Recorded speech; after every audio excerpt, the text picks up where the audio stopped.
अविभाजित रायगढ़ जिला जो है उसमें भारतीय जनता पार्टी के संगठन के प्रदेश और राष्ट्रीय स्तर के शिल्पी हमारे इस जिले से आए और मध्य प्रदेश के ज़माने से लेकर छत्तीसगढ़ तक हमारे जिले के नेताओं ने दोनों प्रदेशों को नेतृत्व दिया भारतीय जनता पार्टी के लिए।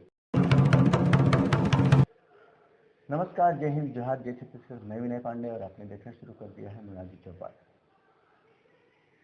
आज छत्तीसगढ़ में मुख्यमंत्री के बतौर विष्णुदेव साय जी का शपथ ग्रहण समारोह होना है। 4 बजे ये समारोह शुरू हो जाएगा, जिसमें प्रधानमंत्री के साथ कई केंद्रीय मंत्री शामिल होने वाले हैं। पूरे जो शपथ ग्रहण समारोह है और नई सरकार है, नई उम्मीदें हैं, नई अपेक्षाएं हैं, कुल मिलाकर के ये एक विश्लेषण है नई सरकार का। नई जो सरकार आई, नया नेतृत्व जो आ रहा है, और ये इसमें खास बात ये है कि पहली बार छत्तीसगढ़ में कोई आदिवासी मुख्यमंत्री बना है। पिछले एक अजीत जोगी जी को आदिवासी मुख्यमंत्री कहा जा रहा था, लेकिन कोर्ट ने उनको मुख्यमंत्री वो आदिवासी मानने से इनकार कर दिया और उनके साथ बहुत सारे विवाद भी थे आदिवासी होने या न होने पर। लेकिन विष्णुदेव साय जी के साथ ऐसा नहीं है।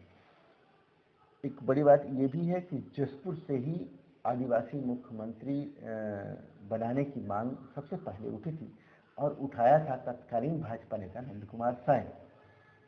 आज हालांकि नंद कुमार साय जी भाजपा में नहीं है, वो कांग्रेस में है, लेकिन उनकी यह मांग आज पूरी होने वाली है।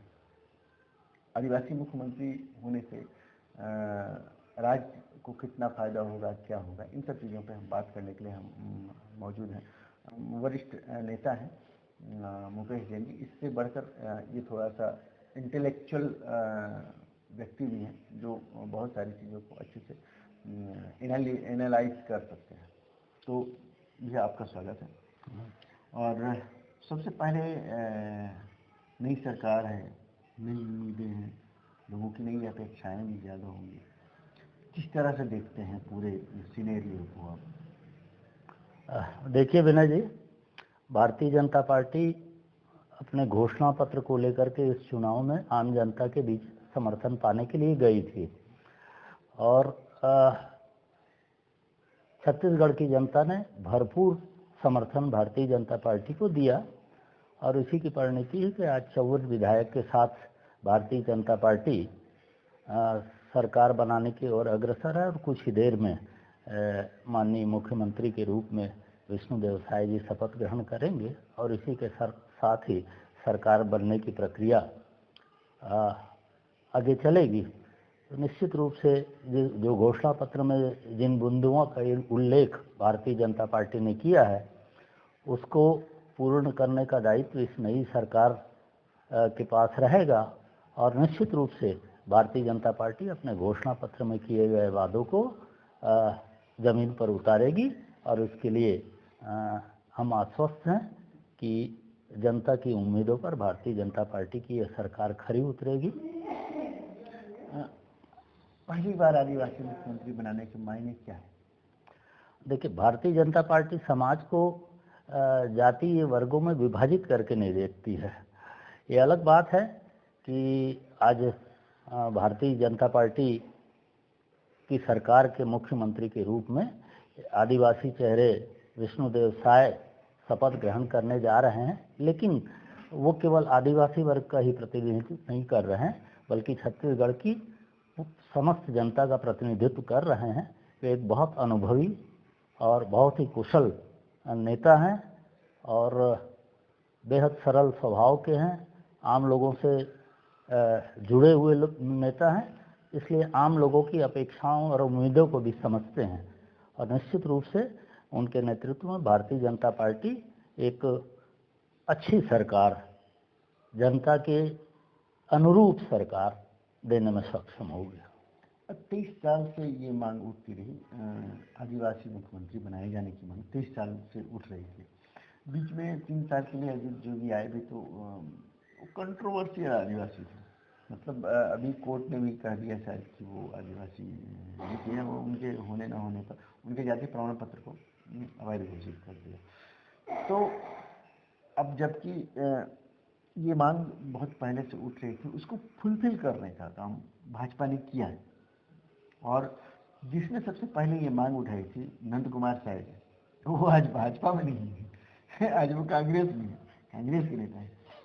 तो इस नजरिए से अगर हम देखें तो इसके राजनीतिक फायदे भी तो मिलेंगे ना कहीं।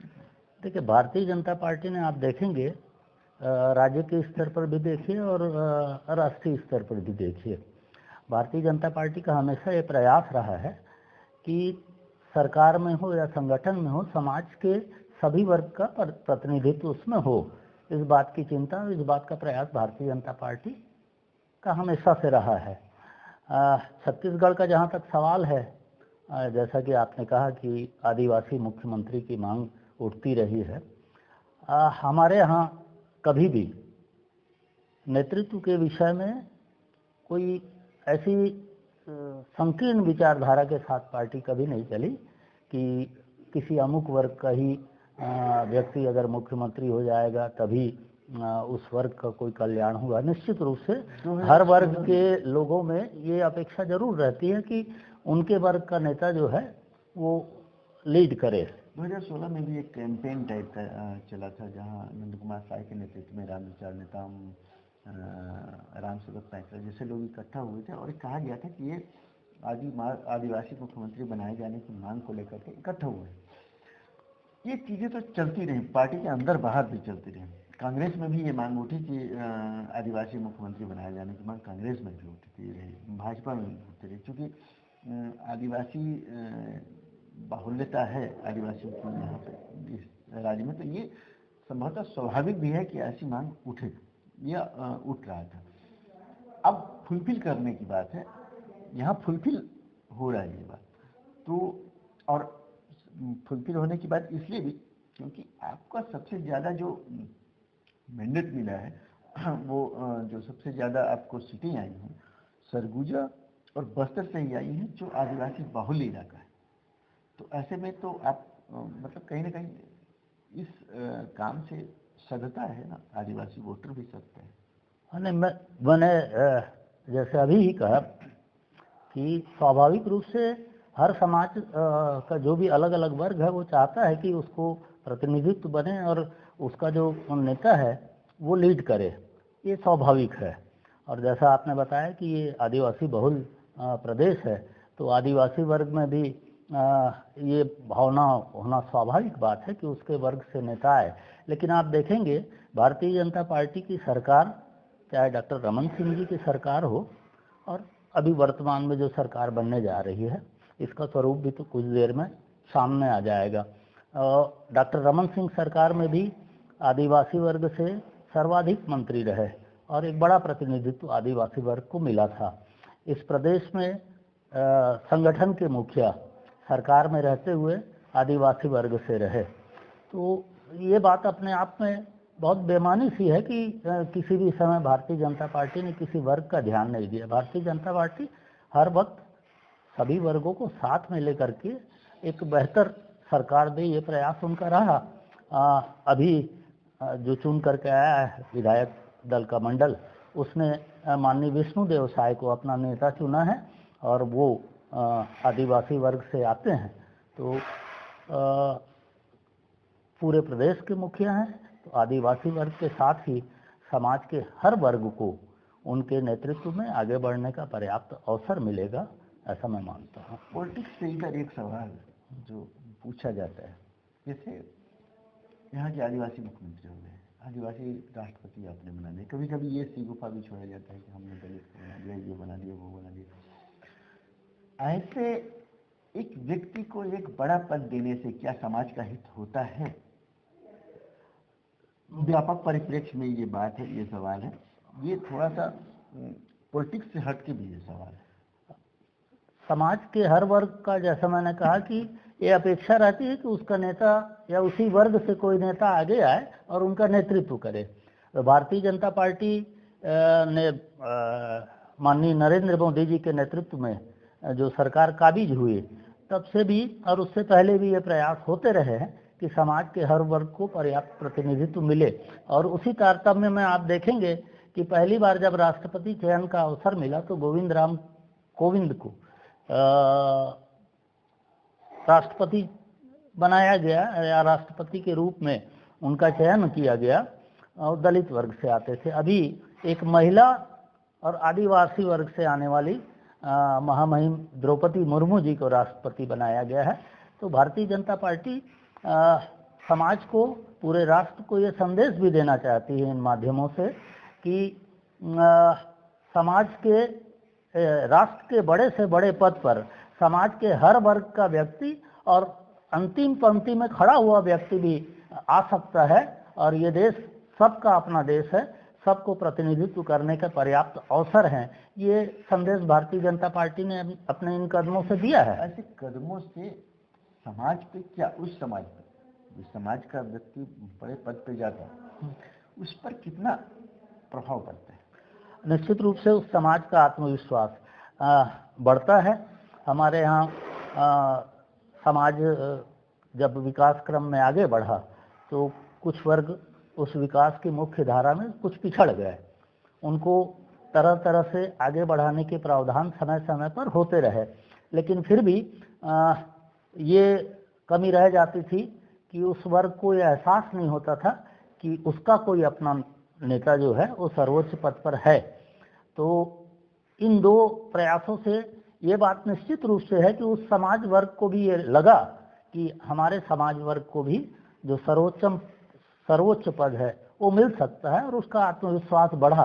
और आप देखेंगे कि ये जो वंचित वर्ग जो पीछे रह गया था विकास क्रम में, वो अब तेजी से हर फोरम पे अपनी उपस्थिति दर्ज कर रहा है।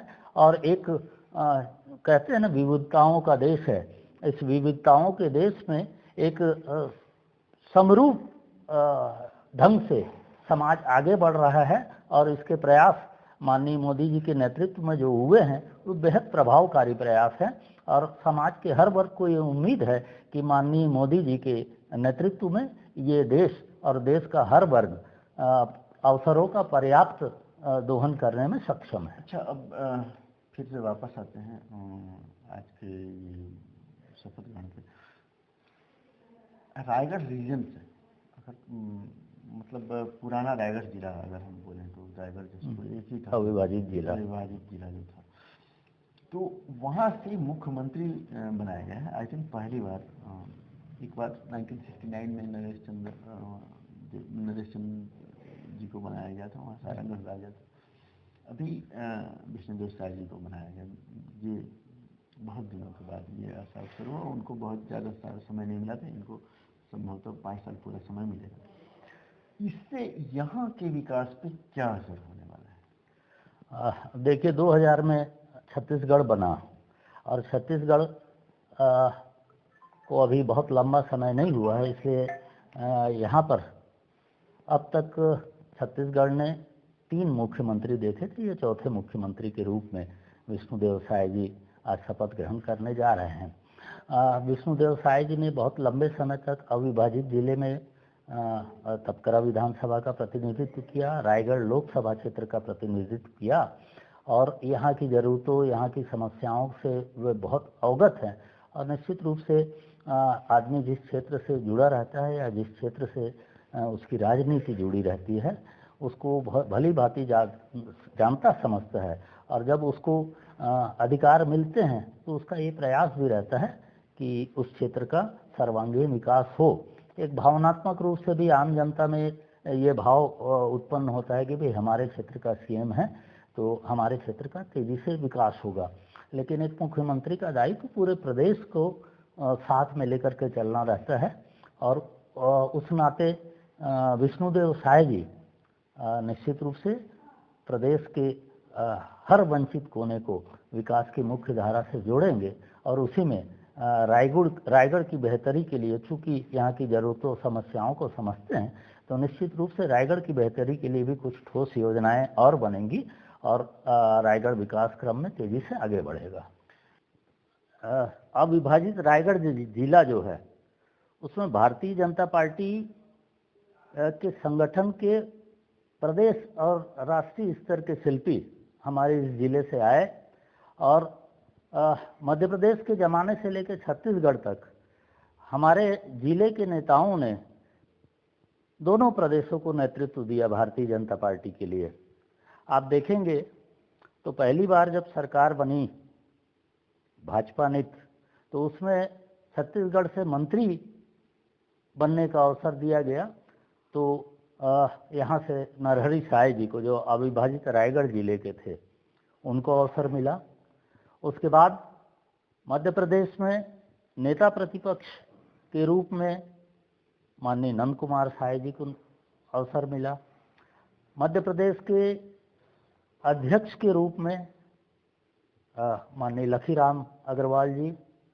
उसके बाद आप देखेंगे छत्तीसगढ़ बना तो नंद कुमार साय जी भी अध्यक्ष, एक बार एमपी के प्रदेश अध्यक्ष शायद बने। हाँ, नंद कुमार साय जी भी एक बार अध्यक्ष बने।